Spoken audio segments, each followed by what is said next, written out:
Naku, eto na po ngayon ang mabigat mga Boka Tribs. Kamakailan po ay naglabas ng kanyang pahayag. Ito pong si Gobernador Vilma Santos sa lalawigan po ng Batangas.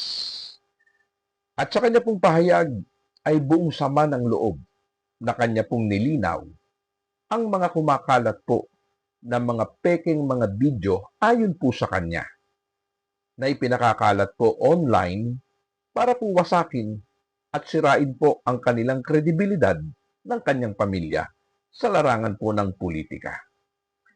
Mariin po na ipinahayag ni Gobernador Vilma Santos na di umano, ayon po sa kanya, ang kanya raw pong pahayag doon po sa usapin na may kinalaman sa mga sinasabi po ng mga basher laban po sa kanila.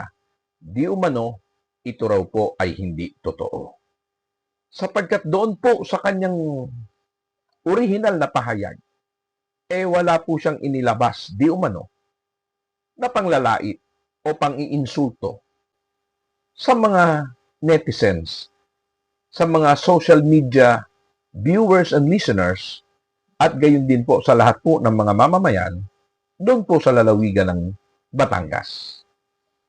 Ayon pa po kay Gobernador Vilma Santos, ito daw po ay isang maruming layunin ng mga tao na meron pong galit sa kanya. Kung kaya't sila po ay naglabas ng edited video na kung saan ay pinalalabas po nila na iniinsulto po niya at minamaliit po niya ang mga mamamayan ng kanyang lalawigan at gayon din po ang mga netizen at maging ang mga basher. Nilinaw po ni Gobernador Vilma Santos na ang kanya pong tinutungkoy doon po sa kanyang pahayag ay maging mapagmatsyag po tayo. Maging mapag-usisa daw po tayo at dapat daw po ay ating aalamin kung ano ang totoo at kung alin po ang mga fabricated issues laban po sa kanila, laban po sa kanyang pamilya. Sapagkat kumakalat po ngayon, mga Boka Tribs, ang mga usapin laban po dito po kay dating senator at dati pong finance officer na ngayon po naman ay Secretary General ng ating pong pamahalaan na si dating Senator Ralph Recto. Matatandaan na ang pangalan po nito ngayon ay nauugnay po sa paglipat po ng pondo mula po sa PhilHealth. Kanya po ang kanyang pangalan ngayon ay nauugnay sa malbarsiation kung saan siya po ngayon ay may kaso ng malbarsiation o yun pong tinatawag po nating pandarambong sa wikang Tagalog. Kanya po dahil po dito, labis po ang sama ng loob ni Gobernador Vilma Santos. At siya po ngayon ay nananawagan na kung maaari po sa ating po mga kababayan, ay itigil po natin yun pong pagpapakalat ng misinformation na may kinalaman po sa kanyang pahayag. Nililinaw po niya at inuulit po niya na ang lahat po ng mga ito ay pawang mga kasinungalingan. Na ang lahat po ng mga ito ay pawang walang katotohanan.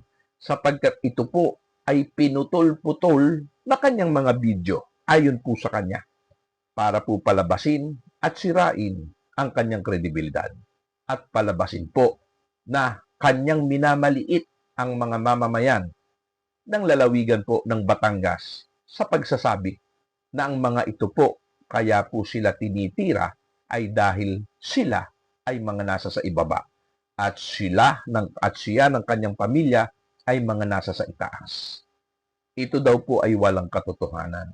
Hindi po ganon ang salitang nais niyang tumbukin sapagkat ang tinatalakay daw po niya sa mga pagkakataong yon ay ang kalalagayan po ng social media, partikular po ay magsipag-ingat daw po tayo sa paggamit ng social media sapagkat naglipa na po ngayon ang mga fake news at hindi lamang po fake news, naglipa na din po ngayon ang mga misinformation na ipinakakalat po, lalo po sa mga panahong ito na meron pong AI.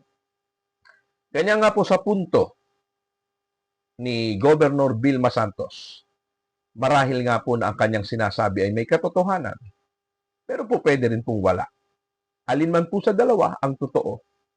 Sabi ko nga po, lagi ko pong sinasabi, tanging sila lamang po ng mga nagsasalita at nagpapaliwanag ang nakakaalam kung ano ang katotohanan sa kanilang sinasabi at sinasalita at kung ano ang hindi totoo sa kanilang ginawa. Kanya po, muli akin pong sinasabi. Nananawagan po si Governor Vilma Santos na maging masuri daw po tayo sa mga video na ating pinapanood at pinakikinggan, partikular po ay dito sa social media.